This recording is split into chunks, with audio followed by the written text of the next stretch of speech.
aja nanti teman-teman yang join berikutnya biar ngikutin aja ya. Maybe kan kita nggak lama, kita mau ngobrol dulu. Yang pertama ini aku mau kenapa? Soalnya jelas ya? Soalnya jelas, apa perlu saya tambahan mic? Enggak, jelas sekali. Aku mau tanya yang pertama waktu Desi kabari aku lewat chat WA, aku cukup terkejut kan, maksudnya loh kok bisa gitu, Heri waktu itu belum positif, kamu kayaknya belum positif deh, masih istilahnya masih diperiksa di rumah sakit kan, Desi bilang kayak ada sesak nafas atau segala macam gitu. Kamu mungkin bisa cerita gitu, yang pertama awalnya, kamu kok bisa kena itu gimana asalnya awalnya? Kalau ditanya kok bisa kena, udah bingung juga sih. Soalnya gini, kan pas itu kan saya tanggal 22 kan demam. Nah, demam terus kemudian 3 hari kemudian kan ke IGD dicek hasil cek darahnya sih masih dalam batas ambang normal ya. Memang ada sedikit penurunan di trombosit. Kemudian itu 2 hari kemudian gabung ke Vaskes, cek ke Vaskes. Kemudian memang dari IGD kan dikasih obat paracetamol. Selama dari tanggal 22 itu ke 25 terus sampai tambah 2 hari lagi tuh memang tiap hari minum paracetamol kan, tapi nggak turun demamnya.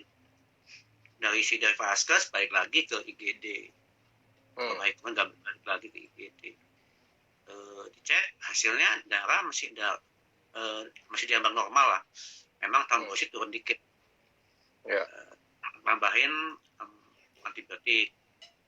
Kemudian beberapa hari kemudian cek darah lagi, ke lagi Vaskes. Udah ke Vaskes, ganti antibiotiknya yang level lebih tinggi. Kemudian setelah itu, setelah minum obat dari Vaskes itu yang kedua, nah dari situ munculnya. Kemudian besoknya itu pertama dugaannya pertama apa? Kita memperkirakan sih demam DBD. Memang kan DBD kan memang lagi marak juga di waktu itu. Oke. Terus setelah itu setelah dari minum yang antibiotik jenis kedua itu kan perutnya jadi sakit. Kemudian dari situ ke IGD rumah sakit yang lain kan, yang lebih dekat lah. Ke malam-malam udah hampir jam berapa itu, udah malam sekali. Terus kemudian dibilang ini obatnya salah, ini gara-gara antibiotik ini di lambungnya sakit. Terus ganti obatnya ganti. Besok paginya demamnya nggak hilang. Terus apa yang kok bisa tiba-tiba kemudian beralih ke pemeriksaan ke COVID? Nah, itu kan kemudian kan pas yang habis dari yang rumah sakit terakhir itu kan ganti obat. Nah, setelah minum obat kan pas paginya kan masih demam. Terus saya bilang sama Desi, kayaknya saya ada di dunia lain ya, saya bilang. Seperti kayak masih dalam dunia mimpi gitu, antara sadar dan nggak sadar gitu. Ya udahlah, cepat kita ke IGD aja gitu. Jadi inisiatif pemeriksaan inisiatif dari pemeriksaan ini COVID itu dari Heri sama Desi sendiri yang minta. Oh enggak, jadi yang patut ke IGD yang ketiga, yang ke IGD yang karena masih gabungan Vaskes. Kemudian kan cek sama dia, tes darah, kemudian dikasih selang, kemudian dikasih di ronsen, terus disuntik, kemudian ada obat yang menghilangkan nyeri yang dimasuk dari bawah kan. Itu udah mendingan. Tapi pulang pas besok pagi kamu lagi gitu, demamnya nggak turun dan masih kayak seperti dunia lain gitu. tambah Oke. tambah lemas gitu makan, bukan tambah seger tambah lemas gitu. Akhirnya kembali ke IGD itu lagi, dicek lagi, diperiksa lagi sama, dan akhirnya mereka mungkin mengambil kesimpulan kayaknya perlu dites di rapid test. Karena di hasil ronsen pertama dan kedua itu di paru-paru seperti ada luka gitu. Oh, Dan luka gitu kecil. ya. Di hasil beberapa kali ronsen yang 2 hari berturut-turut itu, coba di rapid, ternyata hasilnya ya positif. Langsung dilariin ke rumah sakit isolasi. Berarti dari gejala pertama sampai kemudian dinyatakan positif itu berapa hari berarti? Itu demamnya 12 hari totalnya. 12 hari sampai total. masuk ruang isolasi 12 hari. Sebelum sakit itu apa kamu pernah berpergian kemana gitu atau mungkin ke siapa? Kira-kira dugaannya dari mana kamu kenanya itu? Kalau saya dugaannya karena berdasarkan informasi Badan Penanggulangan COVID ini, itu kan untuk Indonesia strain virusnya kan beda. Kalau yang di Wuhan kan 14 hari. Ya. Nah, Indonesia kan 7 sampai 8 hari. Oh. Jadi saya mengkilas balik, kalau dia bilang 14 hari sebelum kejadian demam, kejadian tes positif itu, itu jadi tanggal 20 saya nggak kemana-mana, di rumah. Tanggal 20 saya masih di rumah. Memang tanggal 17 sampai 19 kan nemenin tamu dari Papua. Kemudian kan semua normal, baik yang tamu dari Papua ini pulang ke Jakarta dan akhirnya ke Papua dengan normal, teman-teman yang ikut acara seminar itu pun semuanya normal, termasuk Desi juga gitu. Oh, seminarnya ada di Lampung waktu itu? Ya, di 3 kota. Oh, jadi maksudnya ada acara seminar ya? Juga yang datang. Ya. Memang ada acara seminar ya di Lampung ya, waktu itu ya? Ya, yang datang juga nggak terlalu banyak. Karena kan sudah masalah ini kan COVID-nya kan waktu itu sudah perintah dari gubernur kan supaya tidak ada pertemuan-pertemuan yang di atas 20-an orang. Oh, jadi kemungkinan terpapar dari mana, Her? Dari seminar itu berarti juga ya? Enggak, kalau dari seminar itu nggak mungkin, karena ya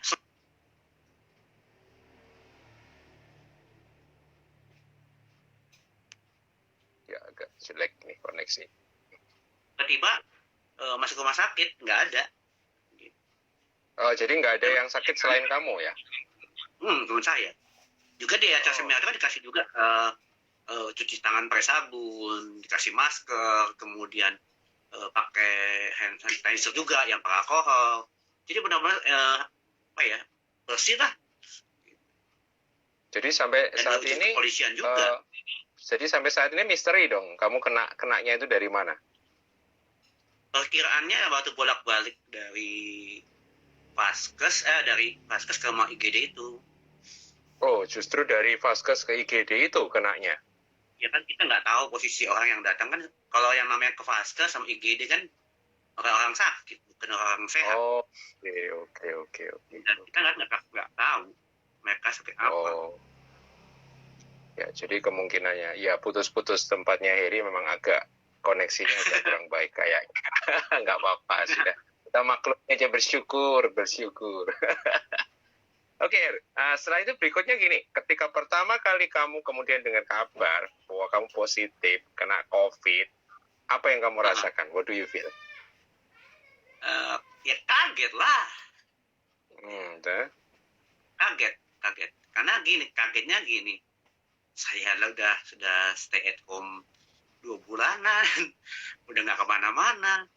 Malah istri saya Desi yang lebih sering pergi dari saya, gitu. Masih sempat kuliah kan, dia kan masih sempat kuliah di awal Maret itu kan.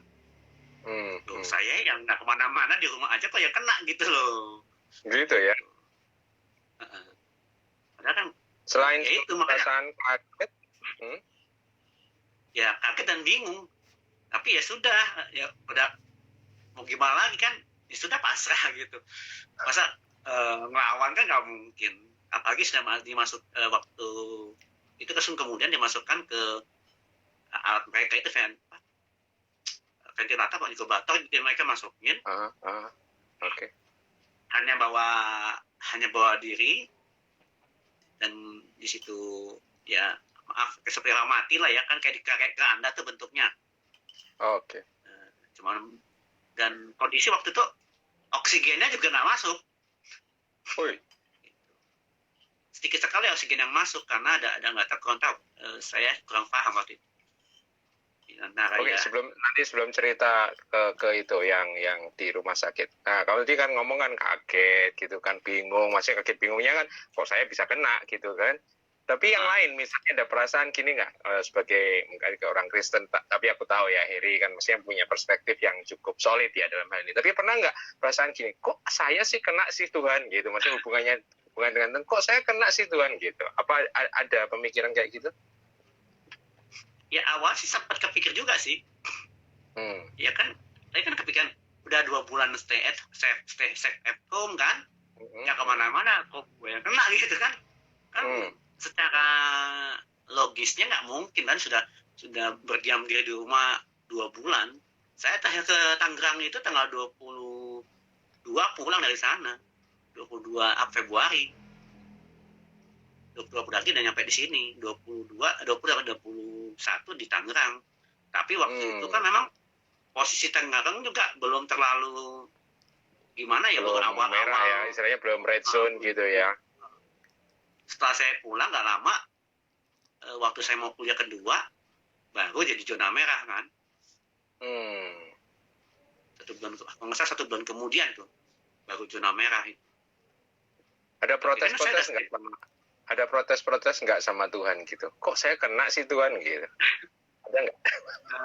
Enggak sempet lah. Enggak ya? Sudahlah. Oke. Ya, saya kata sudahlah gitu ya. Oke, sekarang cerita. Yang protes sama teman-teman. Oh, yang protes gimana? Teman-teman. Ya gitu. Ya, karena yang protes.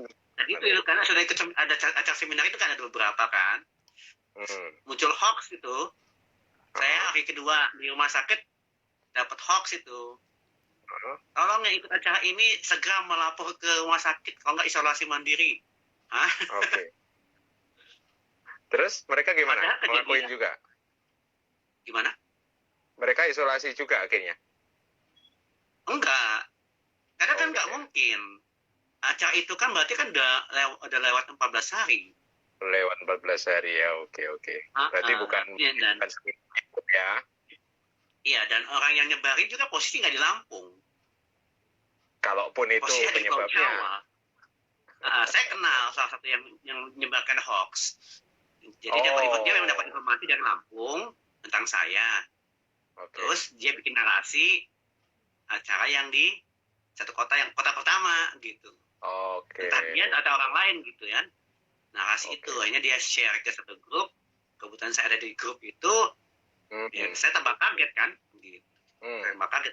Ini kok bikin hoax dari mana lagi nih? Saya langsung tegur kan. Terus dia minta maaf. Terus ternyata bukan teman dia yang kirim hoax itu. Karena ternyata juga ada yang kirim di FB. Gitu. Oh, gitu ya. Yang bikin jadi masalah itu karena acara yang di kota pertama itu sempat awalnya kan memang pengen pakai satu aula rumah sakit. Tapi kan waktu H-2 itu sudah ada perintah dari gubernur tidak boleh rumah sakit dipakai untuk acara-acara atau kunjungan masyarakat gitu. Jadi pindah kan gitu. Tapi yang dipakai pelajarnya yang nggak sih di rumah sakit itu. Nah, itu yang jadi masalah. Kan namanya rumah sakit gimana ya, nanti di hadapan pemerintah, kalau pemerintah tahu ini bermasalah tuh, kena tegur kan. Nah sekarang cerita ini ya. Cerita waktu kemudian kan sudah kan kamu di rumah sakit positif COVID kan, terus masuk itu gimana? Ceritakan waktu kamu masuk itu ruangannya khusus gitu ya, isolasinya gimana? Ruangan khusus sendiri gitu, isinya berapa? Coba kamu ceritain. Tapi aku sih pengen tahu. Waktu saya masuk saya masuk itu kan memang di gedung yang memang tersendiri ya, tersendiri di belakang sekali gedung baru. Kemudian masuk, kebetulan di kamar saya itu sebenarnya untuk 3 seat, untuk 3 tempat tidur, tapi hanya disiapkan hanya untuk 2. Jadi lumayan besar lah, ukurannya sepertinya ukuran 3x4 lagi. Lumayan besar lah. Isinya 2 orang ya? Lumayan besar. Hanya ya, isinya 2 orang. Iya. Kemudian pas hari ke-3, teman sekamar saya itu dipindah. Karena ternyata dia negatif. Dia lebih banyak. Hasil ceknya dia negatif, tapi dia bermasalah di urusan karbohidrat. Karena dia jantung. Jadi maksudnya yang masuk di situ belum tentu positif ya? Yang hasil rapidnya positif. Rapidnya positif. Tapi memang dia kebetulan sudah berapa hari ya, semingguan kayaknya, seminggu lebih kayaknya di situ. Kalau boleh tahu di rumah sakitnya Heri ada berapa orang yang terkena, maksudnya dalam pantauan COVID ini? Waktu bersamaan dengan Heri waktu itu? Waktu bersama saya itu kalau nggak salah hanya bertiga. Hanya bertiga ya. Yang satu pindah itu, masuk satu lagi. Masuk satu lagi anak kecil. Anak kecil. Kemudian masuk lagi satu bapak yang kemarin belum pulang juga sampai waktu saya pulang, karena memang kondisinya agak berat. Gak lama yang anak kecil pulang lebih cepat dari saya, dia malah anak kecilnya. Kemudian masuk lagi satu. Jadi terakhir itu pas saya pulang hanya bertiga. Anak kecilnya umur berapa ya? Anak kecilnya umur berapa? Sekitar berapa? SD? Ya 5 tahun, 6 tahun gitu. 5 tahun, 6 tahun gitu. Lumayan, anak kecil ya. Oke. Masih kecil. Di sana tekanannya gimana? Ruangan itu, kamar itu maksudnya khusus gitu atau seperti kamar-kamar orang sakit biasa, atau ada hal yang khusus di kamar itu? Nggak ada yang khusus sih sebenarnya. Ya kamar seperti rumah sakit biasa. Hanya memang itu ruangan itu tertutup, nggak ada ventilasi udara keluar ya. Jadi hanya ngandalin AC, asisten, sama ada lagi yang namanya mungkin hamilizer itu, pengatur kelembapan itu. Hanya itu aja, karena memang saya kurang paham gitu. Tapi itu yang disiapin sih buat kami, buat saya khususnya. Kalau yang kamar lain kan saya nggak tahu, dan memang tidak boleh mengunjungi kamar yang lain kan posisinya. Oke. Yang kamu tadi ngomong seperti masuk ke keranda itu di mana? Sebelum masuk kamar? Waktu dari rumah sakit swasta itu, hasil rapid test, dikasih tahu, Pak, Bapak hasil rapid testnya positif. Nah setelah itu, mereka siapin alat itu. Jadi sebelum masuk kamar ya? Kasihan juga waktu itu, Desi itu bawa berapa ada tas saya, tas merah, tas dia sendiri, 3 tas dia bawa dari ruangan itu.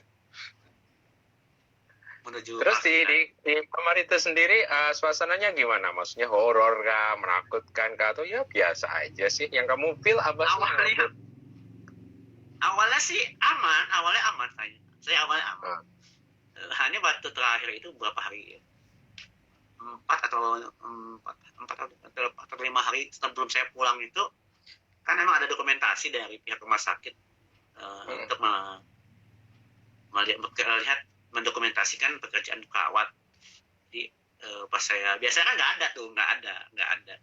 Terus lagi itu saya lihat kaca, kok ada orang, kok pakai ada cowok gitu. Wih kaget kan, duduk.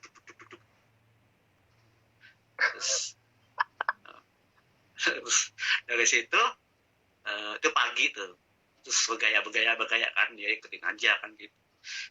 Terus kemudian siang gitu juga, saya udah ngintip di kaca, ada bener orang juga yang moto kan. Malam nggak ada yang moto gitu karena gelap kan saya dapat tandain perawat, perawatnya laki-laki. Mas, hari ini malamnya nggak ada yang moto ya mas? Dia bingung, emang nggak ada yang moto tadi?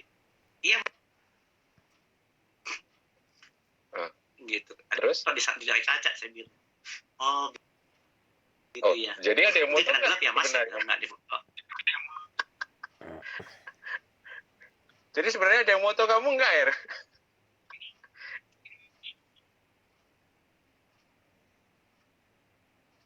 Oh, koneksinya Eri agak terganggu ya.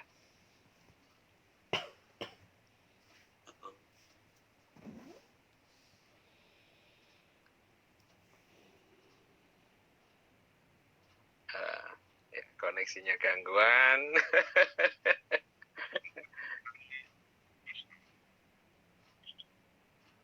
Oke, jadi ada yang moto kamu nggak sebenarnya? Ya moto di situ pas ya itu berdoa 2 kali itu. Oh, aku pikir nggak ada yang moto, tiba-tiba kayak moto, ada moto. Ternyata ada yang moto ya? Enggak, memang karena mungkin karena mereka udah tahu bahwa ini udah hari-hari terakhir mau keluar, jadi mungkin kesempatan untuk moto, dokumentasi. Saya juga candain juga waktu pagi, perawatnya perempuan, terus saya candain kan. Mbak, ini kayaknya tanda-tanda saya mau pulang ya mbak. Kok tahu katanya. Nah itu di foto saya bilang. Om biasanya kemarin nggak difoto kok tiba-tiba difoto. Perawat-perawat yang datang, perawat-perawat yang datang itu pakai pakaian khusus nggak? Misalnya pakai masker. APD. Pakai APD ya. Pakai masker. Astronot ya. Pakai astronot. Plastik. Google. Tadi ada yang nanya boleh dijenguk nggak waktu itu? Ya nggak boleh lah. Nanti jenguk malah ya. jadi ketularan. Udah banyak yang mau jenguk, cuman saya bilang tak bisa, saya bilang. Tak bisa lah, gitu ya. Tak bisa lah. Terus waktu Desi ngantar barang dulu disemprot. Desi datang aja disemprot. Tapi nggak masuk ke kamarmu ya Desi ya? Masuk? Nggak bisa. Nggak boleh. Ya? Tak boleh. Ya? Nggak masuk aja disemprot ya? Disemprot. Kalau masuk dibaptis kita bisa ya?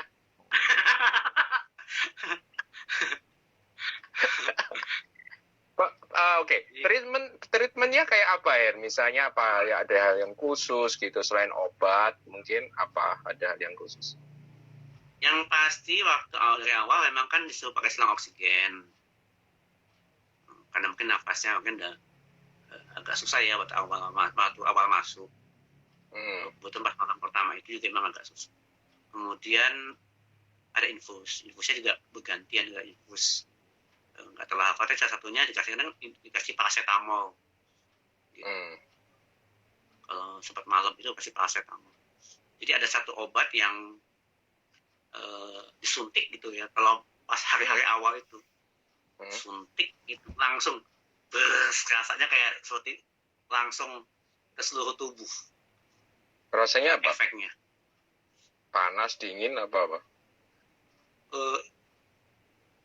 Panas gitu ya. Panas. Ya, kayak makan permen apa ya?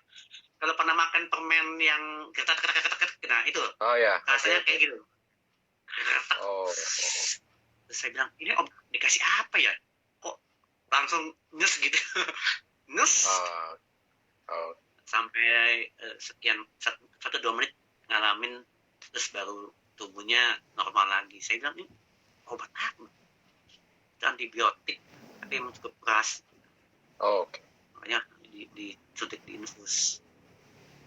Ada yang tanya yang dirasa apa selama positif tadi selain apa demam, terus apa sesak nafas ya atau? Sesak nafas. Kemudian yang tubuhnya lambung. Lemas. Kemudian itu bagian tubuhnya kan jadi sakit. Sakit semua gitu ya. Sakit. Makanya sesaknya itu sampai sesaknya itu gimana ya? Maksudnya sampai memang gak bisa nafas gitu atau gimana? Kalau saya sih masih bisa nafas sih. Waktu saya kan sesaknya tuh pas hari yang ke-12 kalau nggak salah ya, tepatnya ke-12.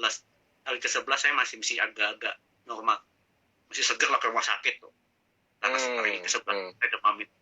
Tanggalnya 12 udah ada lemes gitu. Okay. Nah, dari situ langsung, kalau hari yang ke-11 itu saya masih duduk di kursi, masih gagah gitu. Hari ke-12 waktu hari pagi sebelum masuk ke ruang isolasi itu langsung naik ranjang di IGD. Langsung kasih selang. Oke. Berapa hari akhir kamu di rumah sakit? Berapa hari di rumah sakit? Di rumah sakit berapa hari? Sekitar 25 hari. Saya nggak terlalu ingat hari lagi waktu itu. Saya juga lupa kapan masuknya. Oke. Tapi kalau dari catatan medis dokter tanggal 3 masuk. Tanggal 3 masuk, tanggal 28 keluar. Kalau catatan medis dokter. Saya sampai lupa hari karena nggak ada tanggal di situ. Itu ya. Oke. Di sana juga ada TV. Nggak ada waktu TV? terakhir saya bilang ada TV. Oh, ada TV. Cuman gini, waktu itu saya tandain sama perawat. Mas, itu ada TV. Perawatnya nggak bilang, oh iya ada TV. Tapi kok nggak bisa nyala ya Mas, saya bilang. Jadi 2 hari sebelum saya pulang itu saya ingat cobain tuh TV. Kok nggak nyala-nyala? Sudah dipasangin listrik, pasangin antena TV, kok nggak nyala. Makanya kayaknya perlu remote-nya disimpan. Wow. Saya candain. Mas, ini kayaknya kagak, karena kami ini pasien COVID, jadi nggak boleh nonton TV ya Mas. Terus gitu. Takutnya drop ya Mas ya, kalau nonton TV ya. Kali ya. Begadang soalnya. Oh, atau berita-berita itu ya. Berita-beritanya kan memang kan mati sekian. Itu kan yang ada, kalau emang nggak siap kan drop. Nah, kebetulan kan aku candain. Kalau aku nggak pusing Mas, aku malah jadi kalau dapat berita begitu, maka aku tambah semangat untuk sembuh. Ya mau buktiin lah, masa beritanya mati, pasti ada yang hidup lah, sembuh. Gitu. Oke. Apalagi kan aku kalau makannya, sekarang kita bicara makannya sebelum kita masuk ke yang spiritual. Yang makannya gimana? Saya dengar soalnya katanya makanannya untuk yang COVID ini justru enak-enak katanya loh. Bener nggak? Balik kalau di sini. Oh, kebalik. Tergantung rumah sakitnya. Oh. Kebetulan rumah sakit kami ini kan, ya aku sih nggak mau gimana ya gitu. Tapi memang aku ngalami sendiri secara pribadi. Ini cerita aja ya. Pengalaman pribadiku ya selama 25 hari kemarin itu. Hari pertama sekotak kan, bubur, nasi, sayur, lauk. Lauknya ada 2 macam, nabati sama hewani, tambah susu. Kalau malam ada, siang malam ada buah, sama snack kalau siang dan malam. Snack roti, bolu atau apa gitu. Waktu saya makan pertama, kaget saya. Gitu. Asin gitu. Levelnya kalau asinnya tinggi gitu. Asin gitu. Gitu ya. Itu yang pertama, langsung saya bilang gitu. Teman saya yang di sebelah itu, ajang sebelah kaget kan dia. Mas, emang kayak begini ya Mas, masakannya ya Mas? Kan dia udah semingguan lebih kan. Dia ketawa. Sambil, aku aja minta istriku kirimin makanan dari rumah katanya. Walau pantes gitu. Terus yang kedua itu kan pas nyicipin lauknya, kan lauknya kadang-kadang direndang gitu kan. Wah, saya bilang, aduh saya nggak bisa makan ini. Ini kok rasa mericaknya ya saya bilang. Padahal saya kan penggemar pedas, super pedas malah kalau di. Udah istilah yang setan-setan begitulah ya. Banget gitu. Lah ini makan nggak bisa. Ini kok mericak gitu loh. Jadi nggak makan. Sampai mungkin hari pertama, hari kedua masih saya makan. Hari ketiga masih saya makan. Sampai hari keempat saya udah mulai mikir. Kalau begini gua bisa darah tinggi kan gitu. Hmm. asin, terus kedua merica kan nggak terlalu bagus buat Ya. tenggorokan. Jadi saya memilih untuk ya udah saya nikmati yang saya bisa makan, nasi, sayur, kalau ada telur rebus, ada telur dadar, kalau ada tahu goreng atau tempe goreng biasa itu yang saya makan. Yang sisanya saya nggak makan. Mau lauknya ayam, mau lauknya daging, telur rendang, itu kayaknya kamu disuruh puasa Daniel kayaknya. Jadi kemudian, dan saya waktu sejak hari pertama udah ngambil keputusan harus diet karbo. Jadi nasi kan ini saya ambil setengahnya aja saya makan, setengahnya saya nggak bisa makan karena kenyang juga, udah makan setengah udah kenyang gitu ya. Oke, ada satu pertanyaan kayaknya tadi apa yang selain makan ya, tentang biaya Her, apakah ada berita untuk menuju bapak jahat katanya. Selama kamu di rumah sakit di cover pemerintah atau biaya sendiri atau? Puji Tuhan karena kemarin ya sebenarnya tercover lewat BPJS ya, BPJS kita kan nggak BPJS, Kogun juga kan. Ya. Tercover BPJS. Kemudian dari situ kan dari BPJS kan nanti BPJS kan klaim ke pemerintah, memang alurnya begitu. Oke.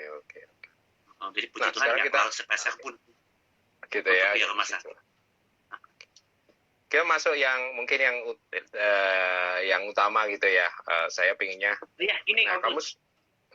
Jadi selain obat itu juga sih.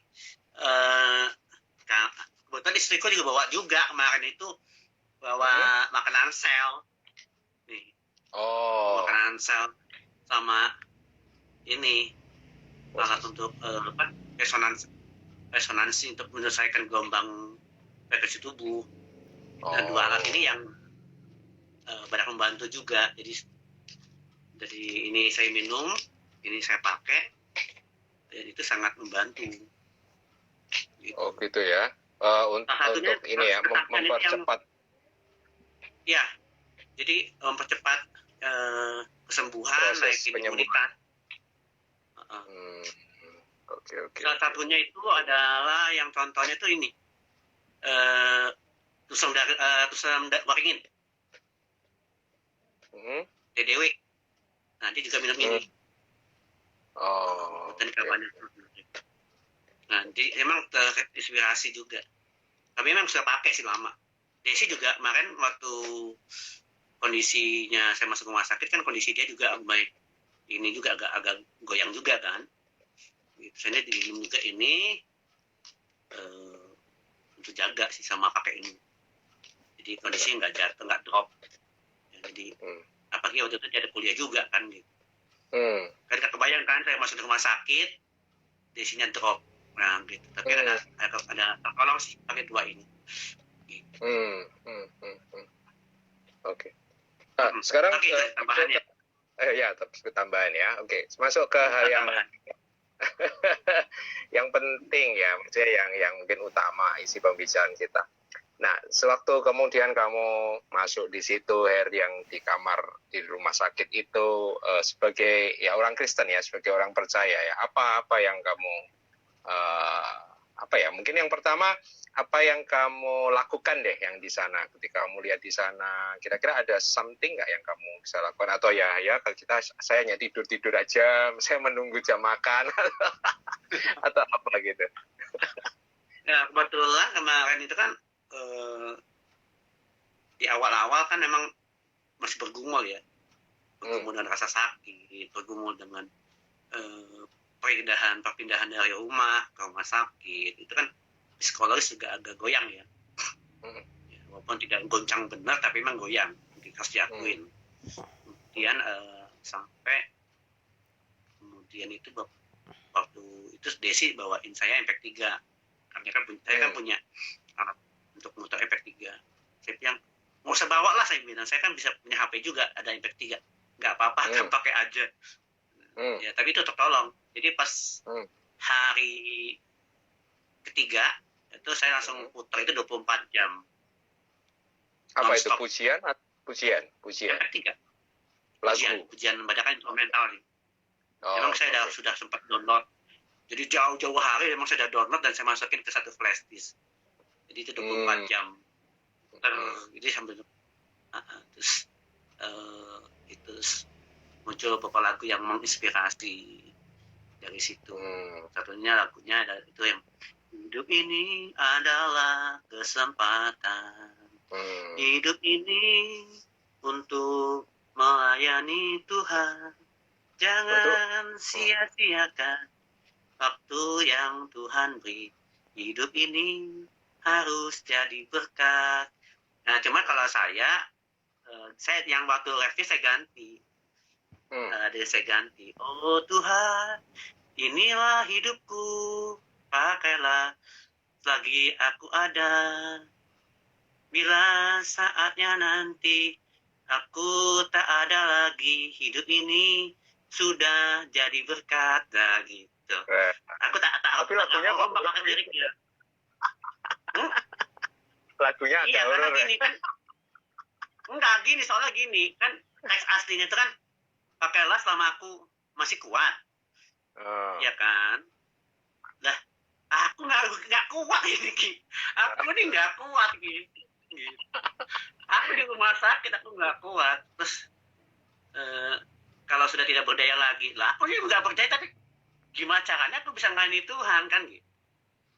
Dari situ kan memang lagu itu sudah saya revisi mungkin sekitar 3-4 bulan sebelumnya waktu saya masih kuliah di Jakarta. Kemudian apa yang lagunya yang saya mengubah itu terus akhirnya kan ini selama jadi itu makanya memotivasi saya sehingga di rumah sakit pun saya tetap konsisten kan.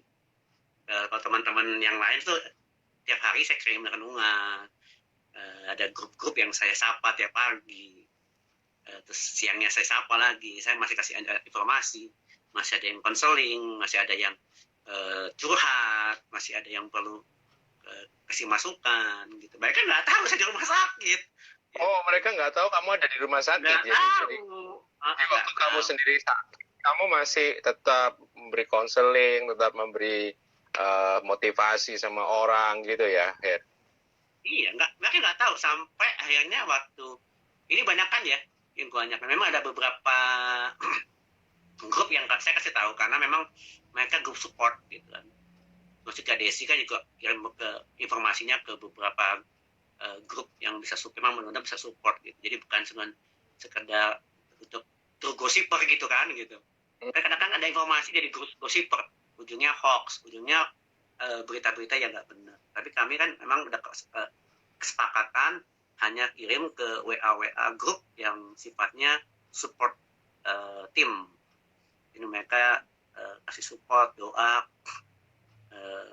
canda, kadang-kadang kita candaan di grup gitu. Jadi ada satu grup saya, grup SMA itu, kemudian di sini juga ada dia yang gabung, Hasanuddin, itu salah satu anggota grup kami candaan, terus posting makanan. Saya bilang kalian ini bikin saya ini aja, saya bilang ngiler aja, saya bilang kita pengen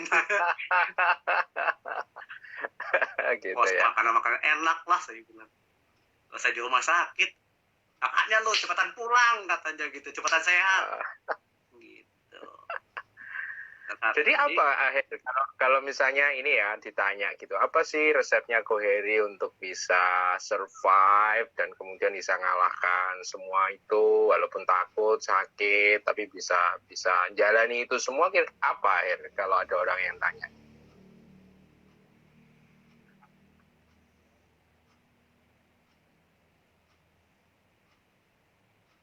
Putus-putus kok.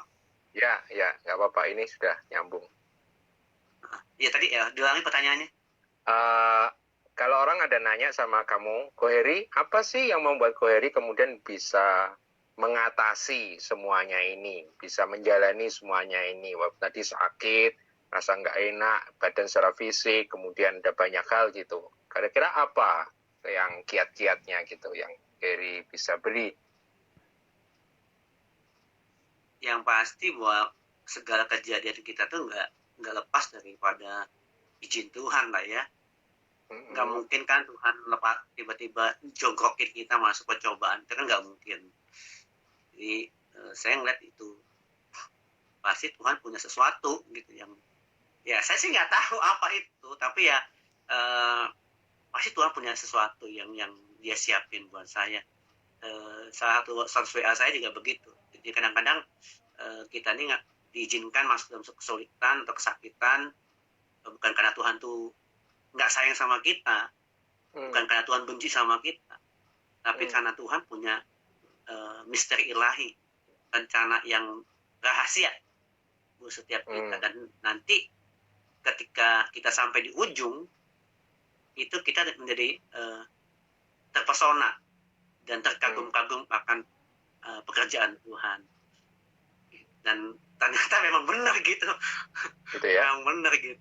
Apa yang Heri hari ini rasakan setelah mungkin walaupun masih self isolation ya, tapi ketika ngelewati ini apa yang rasa Heri sedang lakukan dengan Heri kena COVID ini? Apa yang salah satu, mungkin nggak semuanya, yang Tuhan sedang bekerja atau Tuhan sedang lakukan? Selama di rumah sakit kan kita ketemu dokter, perawat. Selama ini kan hanya bisa doa dari luar. Tuhan tolong mereka kasihan mereka ini udah berjuang, kadang-kadang di beberapa tempat diusir, beberapa tempat mereka ditolak gitu, di tempat lain mereka dihina, direndahkan.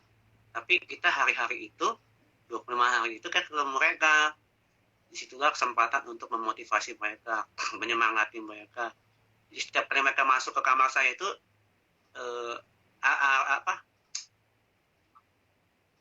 suasananya jadi beda gitu. Jadi beda gimana ya?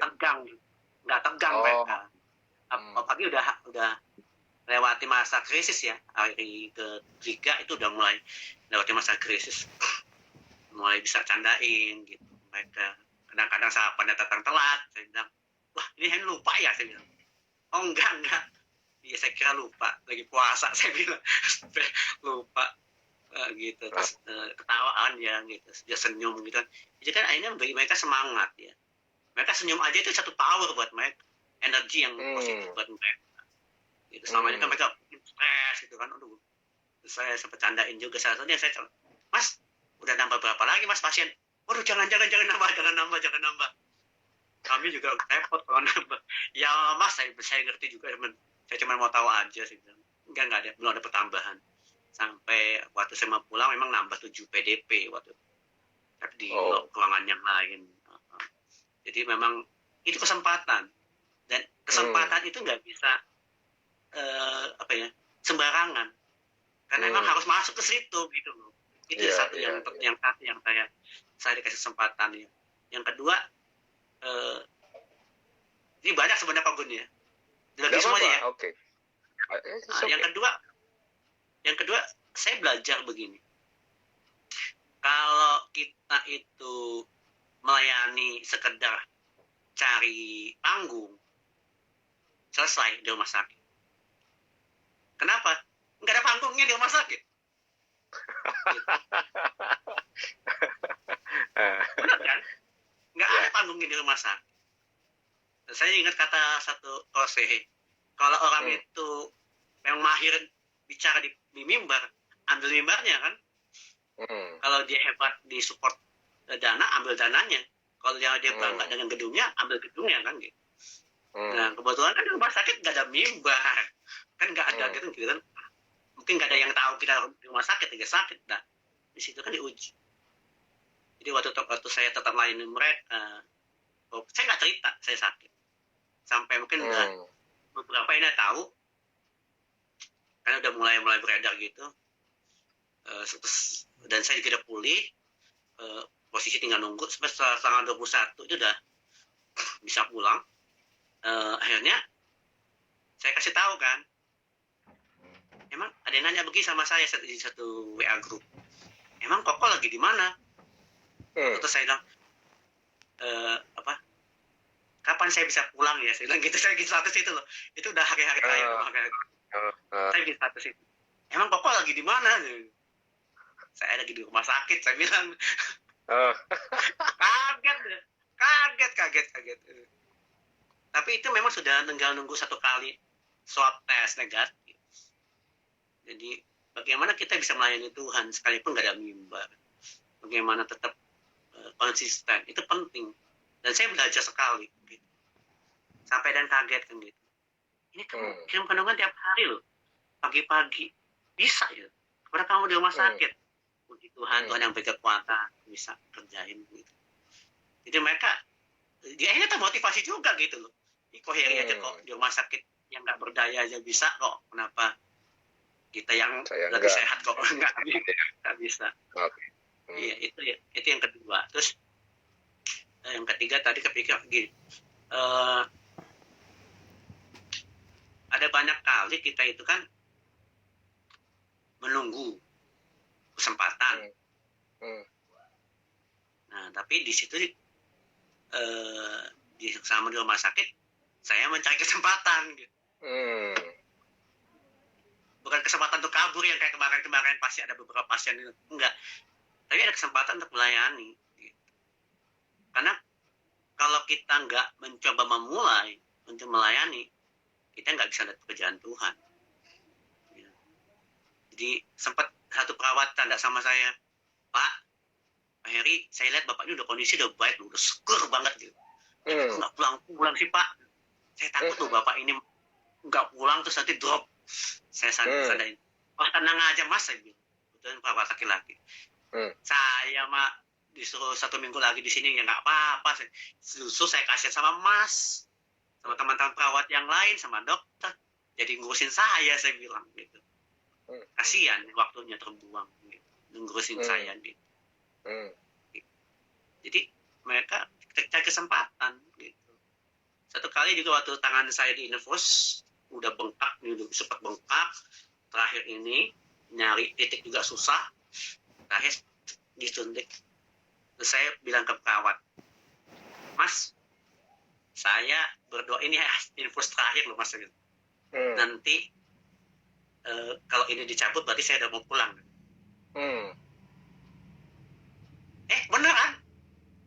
Bener kejadian.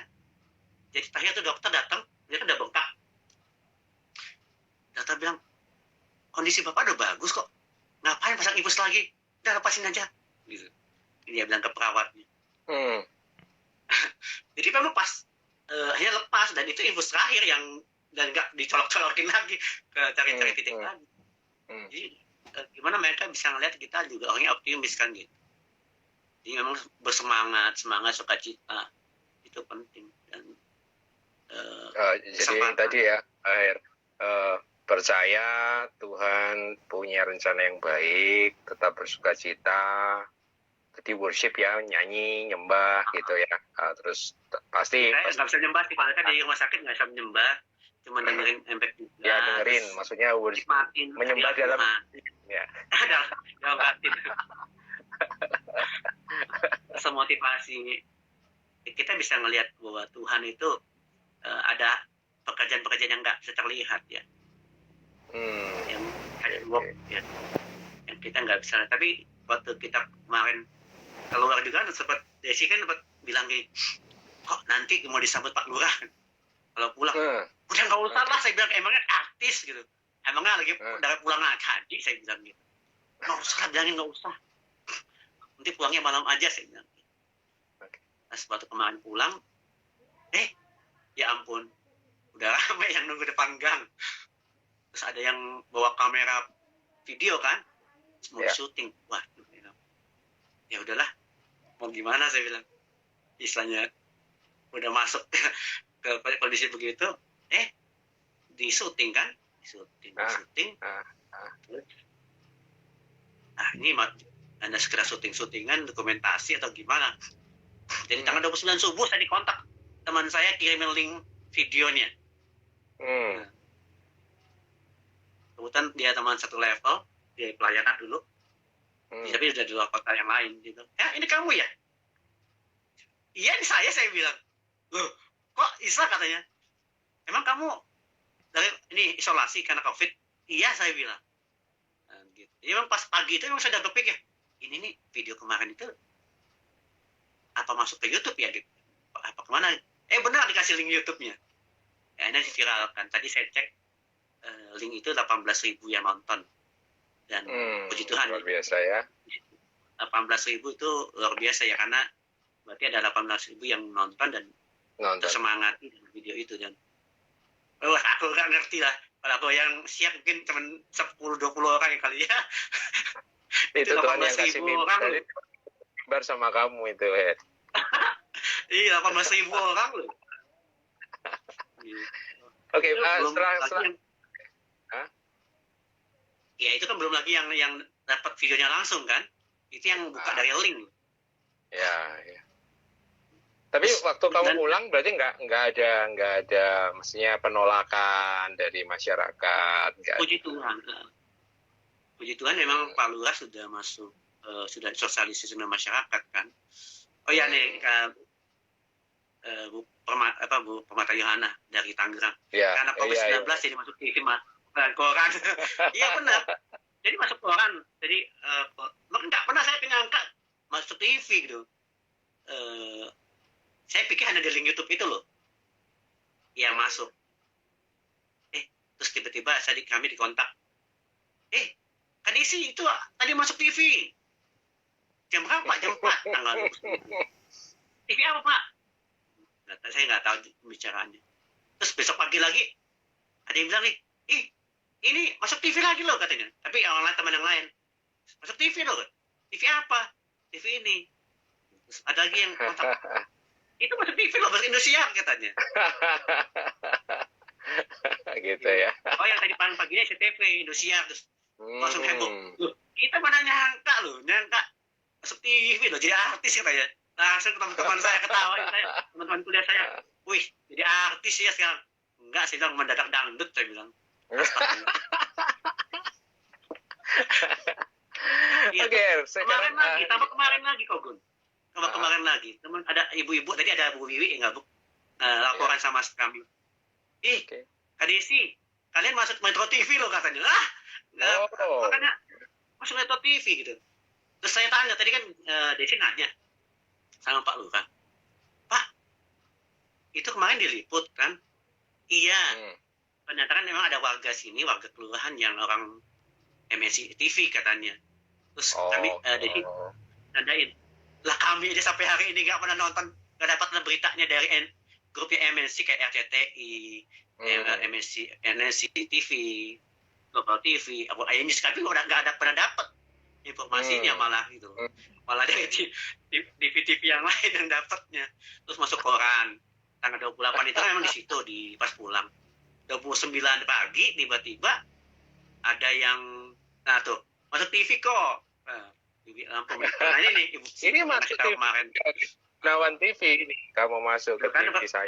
Bukan bohong kan nih kan. Bu yang ngomong tuh. Tanggal 29 pagi itu kami udah nyantai kan, udah ada jemur, olahraga. Tiba-tiba lagi nyantai, lagi buka-buka WA yang belum seperti buka. Tiba-tiba ada orang datang gitu, kirain siapa ya datang, kenal kagak gitu, kasih nelfon juga enggak. Dia bilang ini kemarin Pak Heri, benar. Terus saya dari Tribun Lampung. Waduh, masuk wawancara lagi. Pokoknya kamu harus sabar hari-hari ini terus. Hari-hari terakhir ini kamu akan diundang ke semua channel TV dan koran. Masa diundang, udah pikiran sudah beredar semua. Nah, tanggal 29 itu kan, tanggal 29 itu kan akhirnya diwawancara, ini kami bisa lebih detail. Kebetulan memang sepertinya bukan orang kita gitu ya. Jadi memang saya cerita, saya sampaikan. Diundang ke acara Koki Kikendiko kan. Ki Gunawan aja ya. Diaminkan aja. Aminkan saja. Oke, sebelum ini kayak sebelum the last word aja sebelum kita akhiri. Apa pesannya Heri buat teman-teman yang mungkin ya nggak ngalami ya, atau tapi kan kadang-kadang ini banyak sekali orang takut kena COVID, bahkan sangat ketakutan, nggak mau keluar rumah, nggak mau beraktivitas gitu. Nah, Heri yang sudah ngalami ini dan kemudian sembuh, apa kira-kira pesan Heri buat rekan-rekan? Mungkin yang nggak ngalami atau yang sedang ngalami. yang pasti COVID ini memang musuh tak terlihat. Jadi tetap waspada, tapi nggak boleh jadi ketakutan gitu loh, ya. Jangan ketakutan, nggak boleh paranoid. Yang pasti kita harus tenang, tetap tenang. Kalau kita nggak tenang, ya repot juga gitu. Kemudian tetap ikutin anjuran pemerintah. Kalau ke rumah pakai masker, kalau bisa pakai sarung tangan, rajin-rajin cuci tangan. Ini hari saya mungkin udah 10-15 kali, 20 kali cuci tangan terus. Padahal cuma ke kamar mandi cuci tangan, habis makan cuci tangan. Jadi untung waktu SMA saya nggak nyontekan ya. Kalau nyontekan keluar semua contekan. Oke, ya ini di layar saya ya, udah. Jadi yang perlu ikuti social Ini, distancing. di layar saya sudah mau habis kayaknya. Jadi kita pisah dulu ya. Thank you buat joinnya. Ya, semangat ya. Itu pesan saya. Terima kasih.